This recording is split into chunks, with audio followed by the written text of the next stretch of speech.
Hi, അസ്സലാമലൈക്കും. അപ്പോ current പോയിക്കാണ് ട്ടോ. ഇതുവരെ കറണ്ട് ഉണ്ടായിരുന്നു. രാത്രിയാണ്. നല്ല ചൂടാണ് ഇവിടെ. നിങ്ങൾക്കൊക്കെ നല്ല ചൂടുണ്ടാവുമെന്നറിയാം. പക്ഷെ ഞങ്ങളിവിടെ ഡബിൾക്ക് ഡബിൾ ചൂടാണ്. പാടം ഭാഗത്തല്ലേ വീട്. അപ്പോ സൗണ്ടൊക്കെ പോയി കിടക്കാണ്. തണുത്ത വെള്ളമൊക്കെ കുടിച്ചിട്ട് ഒരു ലെവലിലാണ്. ഞാൻ സുന്ദരിയായിട്ട് വന്നതായിരുന്നു ട്ടോ. അതൊക്കെ ഇപ്പൊ പോയി കറണ്ട് പോയതിനാല് എന്തായാലും ഞാൻ ഷോർട്ടിലെങ്കിലും വരും. എന്നാലും ഞാന് പറയാം. നമ്മൾ സാബിറത്താനെ കുറിച്ചിട്ടുള്ള ഒരു വീഡിയോ ആണ് ഇന്നത്തെ നമ്മളെ വീഡിയോ. ഞാന് നിങ്ങളെല്ലാരും പറഞ്ഞതിനനുസരിച്ചിട്ട് പിന്നെ ഞാൻ സാബിറത്താന്റെ വീഡിയോ ഞാൻ ചെയ്തിട്ടില്ല. ഞാൻ മൂപ്പത്തിന്റെ വീഡിയോ പിന്നെ ഞാൻ നിർത്തി വെച്ചാണ്. ഞാന് എന്റെ ഹസ്ബൻഡ് ചെയ്യുന്നത് ഞാൻ അറിയുകയും ചെയ്യില്ല. അപ്പോ ഞാൻ വീഡിയോ കാണുമ്പോഴാണ് ഞാൻ അറിയണത്. മൂപ്പര് ഇവിടെ ഇല്ല. 5, 6 മാസമായിട്ട് അവിടെയാണ്. പിന്നെ ഞാനും മൂപ്പരും വലിയ ഒരു ഇതിലല്ല. അങ്ങനെ ചുരുക്കം പറഞ്ഞാൽ എന്താ പറയാ, മൂപ്പര് പിന്നെ ഇത് ഞാൻ പല തവണ മൂപ്പരോട് പറഞ്ഞിരുന്നു. അങ്ങോട്ടൊക്കെ നിങ്ങൾ വെറുതെ ആ സ്ത്രീൻ്റെത് വിലയില്ലാത്ത നിലവാരമില്ലാത്ത ഒരു കണ്ടന്റ് എടുത്തിട്ട് വെറുതെ കളിക്കണ്ട. അവനാന്റെ നിലവാരം കളയേണ്ട ആവശ്യമില്ല. അങ്ങനെ ചെയ്യണ്ട. നിങ്ങൾ പിന്നെ ഇങ്ങനത്തെ വീഡിയോ ഒക്കെ ചെയ്തിട്ട് എന്തിനാ കാട്ടണമെന്ന് പറഞ്ഞു. അപ്പൊ എന്നോട് പറഞ്ഞ് അതൊരു രസാണ്. വല്യമ്മ അല്ലേ നമ്മളെ. എനിക്ക് അവര് ഇങ്ങനെ പറഞ്ഞ ഒരു രസം. അതിനു വേണ്ടി ചെയ്യാണെന്ന് പറഞ്ഞിരുന്നു.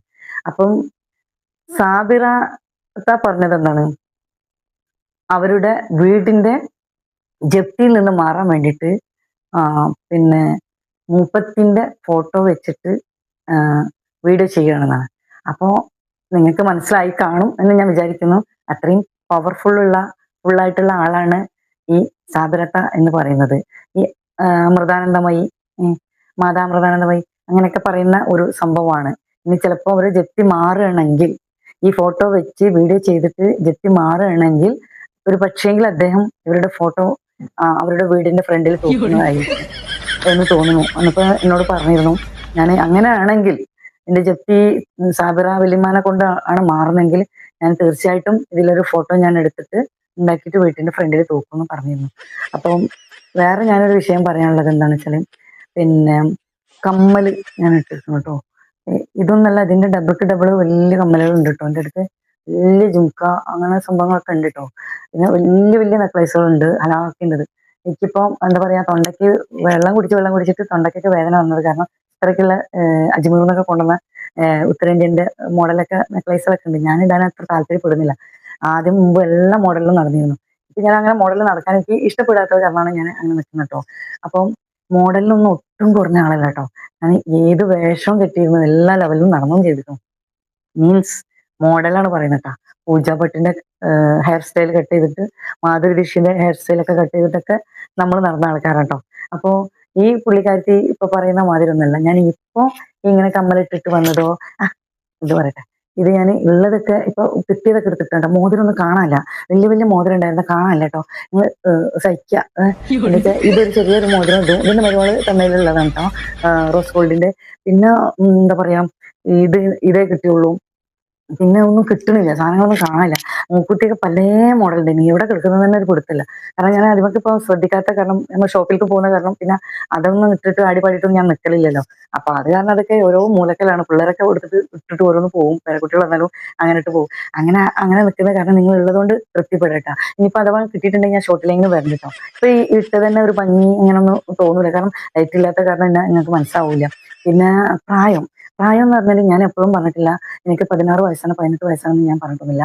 എനിക്ക് പ്രായമുണ്ട്. എനിക്ക് 10, 35 വയസ്സായ മക്കളൊക്കെ രണ്ടെണ്ണം ഒന്നിച്ചിട്ട് പ്രസവിച്ചതുകൊണ്ട് 35, 40, 60, 70 വയസ്സുള്ള മക്കളായപ്പോൾ അത്രയ്ക്കുള്ള വലിയ മക്കളുണ്ട്. പിന്നെ മോനും അത്ര വയസ്സായപ്പോൾ എത്രയൊക്കെ പ്രായമുണ്ട് എനിക്ക്. അപ്പം അതുകൊണ്ടൊരു വിഷയമല്ല. എനിക്ക് ടെൻഷനില്ല. പിന്നെ എന്റെ മാപ്പിള എന്നെ പിടിച്ച് ഞാൻ മാപ്പിളനും പിടിക്കും. എന്റെ മാപ്പിള എന്നെ പിടിച്ച് ഞാൻ മാപ്പിളനും പിടിക്കും. ഇതല്ലാതെ നമ്മൾ വേറെ ആളെ പോയി പിടിക്കുന്നില്ലല്ലോ. നമ്മളെ മാപ്പിളിനെ പിടിക്കുന്നത്, മാപ്പിള നമ്മളെ പിടിക്കുന്നത്, പെണ്ണുങ്ങളെ പിടിക്കുന്നത്. ഇത് രണ്ടാളും അങ്ങോട്ടൊന്നും പിടിക്കാതെ പിന്നെ നമ്മൾ ആരെ പോയി പിടിക്കും? നമ്മൾ കല്യാണം കഴിച്ചാൽ അങ്ങോട്ടും പരസ്പരം പിടിക്കാനല്ലേ കല്യാണം കഴിക്കുന്നത്. അതെന്തിനാ പിടിക്കും കല്യാണം കഴിക്കുന്നത്? അപ്പോ ഈ തള്ള, സോറി അങ്ങനെ പറയണ്ട. അപ്പം മാക്രി തവള, അതും പറഞ്ഞില്ല. മാക്രി ഡാൻസുകാരി സാധുര ഇങ്ങനെയൊക്കെയുള്ള വർത്തമാനം പറയാൻ പാടുണ്ടായിരുന്നോ? അപ്പം ഈ പുള്ളിക്കാരത്തി അങ്ങോട്ടും പിടിച്ചിട്ടില്ല, അയാളെ ഇങ്ങോട്ടും പിടിച്ചിട്ടില്ലാതെ ആണോ ഇങ്ങനെയൊക്കെ മക്കളൊക്കെ ഉണ്ടായേ? അപ്പൊ ഇവര് കല്യാണം കഴിച്ചിട്ട് ഇങ്ങനത്തെ ഒരു സംഭവം ഒന്നും ഉണ്ടായിട്ടില്ലേ? പിന്നെ 2 കല്യാണം കഴിച്ച് 3 കല്യാണം കഴിച്ച് ഇനി അസൂയപ്പെട്ടിട്ട് കാര്യമില്ലാന്ന്. ആ തന്ത മരിച്ചാലല്ലേ നിങ്ങളെ വേറെ കല്യാണം കഴിക്കാനും ആരും വരുള്ളൂ. ഇനിയിപ്പോ വരുവോ? ഇല്ല. അപ്പൊ വെറുതെ എന്തിനാ അസൂയപ്പെടുന്നത്? 2 കല്യാണം കഴിക്കുന്നവർ കഴിച്ചോട്ടെ, 3 കല്യാണം കഴിക്കുന്നവർ കഴിച്ചോട്ടെ, ചാടി പോണവർ ചാടി പോയിക്കോട്ടെ, ഓടി വരുന്നവർ ഓടി വരുന്നോട്, അവരെ കഴിവിനനുസരിച്ച് അവരെന്നെ ചെയ്തോട്ടെ. നിങ്ങളെ പ്രാക്ക്, മുടിഞ്ഞ പ്രാക്ക് കാരണം ഇപ്പൊ എന്തായി? 5-6 മാസമായി പരിസരത്ത് നിങ്ങൾക്ക് കടന്നിട്ടില്ല. ഇപ്പൊ അവിടെ തന്നെയാണ്. സമയം ഇപ്പൊ എത്രയാ? 12 മണിയാ. 12 മണി കഴിഞ്ഞു. ഞാൻ പല രീതിയിലൊക്കെ നോക്കിയതാ. പക്ഷെ സമയം കിട്ടിയില്ല. എനിക്ക് മേക്കപ്പ് ചെയ്യാൻ പറ്റണില്ല. കുറച്ച് മേക്കപ്പ് ചെയ്തിട്ടുള്ളൂ. പുട്ടി ഇട്ടിക്കണോന്ന് വെച്ചാൽ പുട്ടി ഇട്ടിട്ടില്ല. പുട്ടി ഇടാതെ തന്നെ ഇങ്ങനെ തന്നെയാണ്. ഇപ്പം നമ്മളെ സുഹൃത്തൊക്കെ പറഞ്ഞില്ലേ, അതേപോലെയൊക്കെ തന്നെ. നിങ്ങൾ വന്ന് നോക്കിയാൽ നിങ്ങൾക്ക് മനസ്സിലാവും. പിന്നെ അത് എന്താന്ന് വെച്ചാല് എന്റെ ഉമ്മാനും ഉപ്പാനും കല്യാണം കഴിഞ്ഞ സമയത്ത് ഉമ്മ ദിവസം ഫെയർ ലവ്ലി രാത്രിയിൽ കിടക്കാൻ സമയത്ത് ഒരു പാത്രത്തില് കലക്കിയിട്ട് കുടിക്കായിരുന്നു. അങ്ങനെ ആയത് ഞങ്ങൾ 4 മക്കൾ ഇതേപോലെ ട്ടാ. അപ്പൊ അത് ഇപ്പൊ എന്താ പറഞ്ഞിട്ട് കാര്യമില്ല. എന്നെക്കാളും ഗ്ലാമറാണ് പിന്നെ എന്റെ മറ്റുള്ള മക്കൾ, അനിയത്തിയും പിന്നെ അനിയന്മാരൊക്കെ ട്ടാ. അപ്പൊ അതിന് അസൂയപ്പെട്ടിട്ടൊന്നും കാര്യമില്ലല്ലോ. നമ്മള് എന്താ പറയാ, 10 ഗുണം 10 ഗുണം എന്ന് പറയില്ലേ. അപ്പൊ അതുകൊണ്ട് അത് ഞാനന്ന് പറഞ്ഞെന്നുള്ളൂ ട്ടാ. പിന്നെ എന്തൊക്കെയാണ് പറഞ്ഞിരുന്നത് ഞാൻ പറയട്ടെ. ഒരു മനുഷ്യന്റെ അവസ്ഥ, ആ മനുഷ്യന്റെ ഒരു അവസ്ഥ എന്ന് പറയുന്നത്, നമ്മൾ കോമാളിത്തരം കളിക്കുമ്പോൾ പറയാൻ പലരും ഉണ്ടാവും, അത് പറയുകയും ചെയ്യും. പക്ഷെ കോമാളിത്തരം അല്ലെങ്കിൽ കോമഡിയോ പറയുന്ന മാതിരിയല്ല ആ ഒരു മനുഷ്യന്റെ ഒരു വീട് എന്നത് എല്ലാവരും ഒരു സ്വത്താണ്. ആ ഒരു അവസ്ഥയിൽ നിൽക്കുമ്പോൾ അങ്ങനെയുള്ള ഒരു സ്റ്റേജിൽ നിൽക്കുന്ന ഒരു മനുഷ്യന് ഇന്നോ നാളെ വീട് ജപ്തിയാവും എന്നൊരു അവസ്ഥ നിൽക്കെ ആ ആളെ പിടിച്ചിട്ട് ഈ രീതിയിൽ പരിഹസിക്കുന്ന ഈ സ്ത്രീന്റെ മനസ്സ് നിങ്ങൾക്ക് എല്ലാവർക്കും മനസ്സിലാവും എന്ന് വിചാരിക്കുന്നു. അത്രയും നീച സ്വഭാവമുള്ള സ്ത്രീയാണ് എല്ലാവർക്കും പൈസ ആയിട്ടും സ്വർണ്ണമായിട്ടും വിതരണം ചെയ്തു കൊടുക്കുന്നത്. ഡ്യൂപ്ലിക്കേറ്റ്, അതായത് എന്താ പറയാന്, മുക്കുപണ്ട് അണങ്ങിയിട്ട് പരസ്യമായിട്ട് ഇങ്ങനെ നടക്കുന്ന ഈ സ്ത്രീക്ക്, ആ സ്ത്രീയാണ് മറ്റുള്ളവർക്ക് ദാനധർമ്മം ചെയ്യുന്നതും ഉണ്ടാക്കുന്നതും. ഈ ഒരു പോയിന്റ് എന്താ പറഞ്ഞത്, നിന്റെ വീട് ജപ്തി ചെയ്യുന്നതിന്ന് ഒഴിവാക്കാൻ ഞാൻ ലൈവിൽ വരെ പ്രാർത്ഥിച്ച ആളാണ്.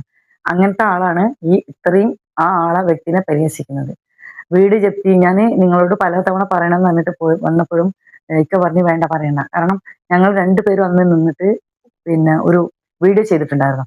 ആ വീഡിയോ ചെയ്തതില് ഒരു യൂട്യൂബില് ഫ്ലൻദേവി എന്നൊക്കെ പറയാൻ പറ്റുന്ന ഒരു താടക, ആ താടക ഒരു ഗ്രൂപ്പ് ഉണ്ടാക്കുകയും അതിൽ കുറച്ച് ആൾക്കാർ ആഡ് ചെയ്യുകയും അതിന് അവർക്ക് ക്ലാസ് കൊടുക്കുകയും ചെയ്ത്, ഈ കറുത്ത സാധനങ്ങളെല്ലാം പിന്നെ പാവങ്ങളും വെളുത്ത സാധനങ്ങളെല്ലാം ദുഷ്ടന്മാരുമാണെന്നാണ് കരുതി വെച്ചിരിക്കുന്നത് ഒരു കൂട്ടം ജനങ്ങൾ. അപ്പൊ ഈ കറുത്ത സാധനത്തിന് മറ്റുള്ളവരെ കാണുമ്പോൾ തോന്നുന്നത് എന്താണ്, അവർ പൈസക്കാരാണ്. നമ്മൾ ഒറ്റ നോട്ടത്തിലും നമ്മളെ വേഷത്തിലും നമ്മളെ ഭാവത്തിലും നമ്മളെ മുഖത്തും ആ ഒരു പിന്നെ എന്താണ് തറവാടിത്തം എഴുതി വെച്ചിട്ടുണ്ട്. അത് കാണുമ്പോൾ അത് അങ്ങനെ തന്നെ തോന്നും. അതാണ് ലുക്കും മട്ടിലൊക്കെ ഉള്ളത്.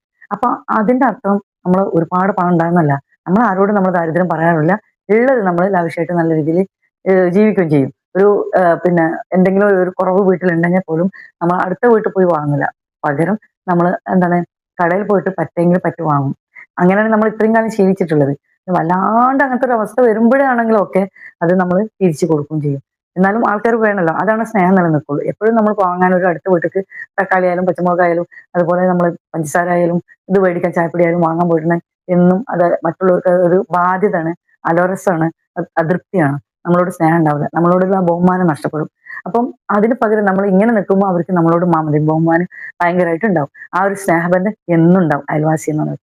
അതുകൊണ്ട് തന്നെ നമ്മൾ അങ്ങനെ നിൽക്കണം. അയൽവാസികൾ മാത്രമല്ല, കുടുംബത്തിലായാലും ഇന്ന് വരെ വാടക ഇത്രയും കാലം നമ്മൾ നിന്നത് 36 കൊല്ലം 37 കൊല്ലത്തോളം വാടക നിന്നുണ്ടെങ്കിൽ ഒരു ദിവസത്തെ വാടക കൊടുക്കാൻ കുടുംബത്തിൽ പോയിട്ട് കൈ നീട്ടേണ്ട ആവശ്യം വന്നിട്ടില്ല, ആരോട് ചോദിക്കേണ്ട ആവശ്യം വന്നിട്ടില്ല. അൽഹംദുലില്ലാഹ് റബ്ബ് അതിനുള്ള ഒരു ഭാഗ്യം നമുക്ക് തന്നിട്ടുണ്ട്. ആ സമയമാകുമ്പോൾ അള്ളാഹു നമ്മൾ കയ്യിൽ എത്തിച്ചും തന്നിട്ടുണ്ട്. അപ്പം അങ്ങനെയുള്ളത് നമുക്കൊരു വീടില്ലാത്തതുകൊണ്ട് ആ വീടില്ലാത്ത ഉള്ളവൻ്റെത് നഷ്ടപ്പെടുമ്പോൾ ഒരു വേദന നമുക്കുണ്ട്.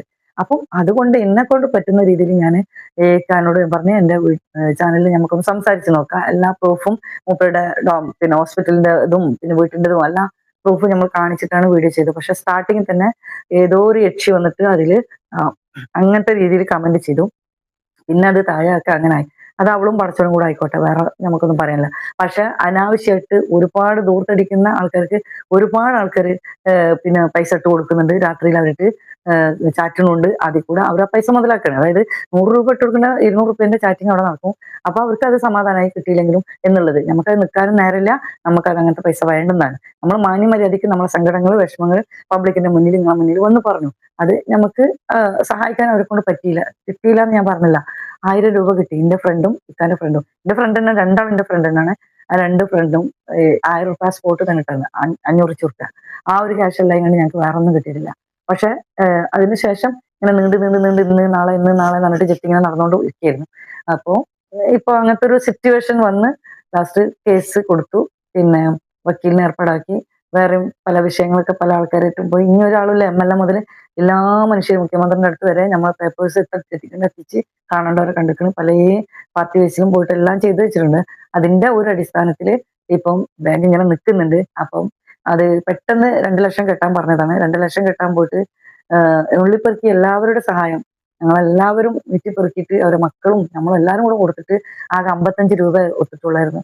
അത് അവരെ മെമ്പർ വരെ അതിൽ ഉൾപ്പെടും, പറയാതിരിക്കാൻ പറ്റില്ല. ഒരുപാട് അവർ റിസ്ക് എടുത്തിട്ടുണ്ട്.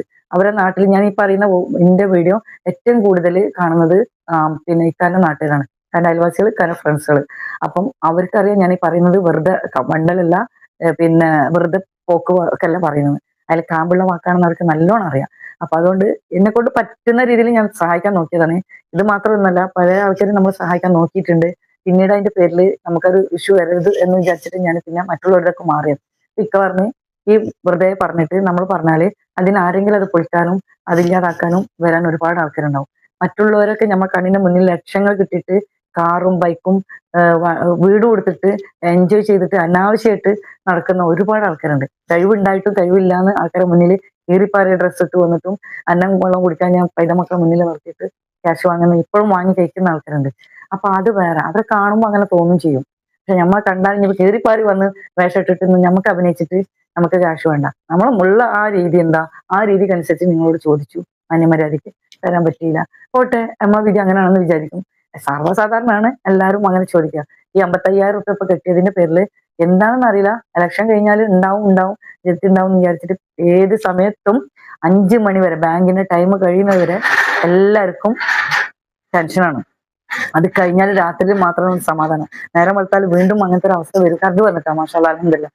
അപ്പൊ എല്ലാവർക്കും ആ ടെൻഷനിലാണ് എല്ലാവരും ഇരിക്കുന്നത്. കാരണം എത്ര എങ്ങനത്തെ ഏത് രീതിയിലാവട്ടെ, ഒരു വീട് ഉള്ളത് നഷ്ടപ്പെടുക എന്ന് പറഞ്ഞത് ഭയങ്കരല്ലേ. അപ്പൊ ആ ഒരു ഇതാണ് നമുക്ക്. പിന്നെ സാബിറാന്റെ വാക്ക് ഹംസവാക്ക് ചെയ്തു പറഞ്ഞതെന്ന് പറഞ്ഞ മാതിരി നമ്മൾ വിടുന്നത്. കാരണം ആ മനുഷ്യത്തി ഒരാളെ കൂടുതൽ ആ ആളെ ഇറിറ്റേഷൻ ചെയ്യിപ്പിക്കുക എന്നുള്ളതിൽ അപ്പുറം ആ സ്ത്രീക്ക് വേറെ ഒന്നും അറിയില്ല. പക്ഷെ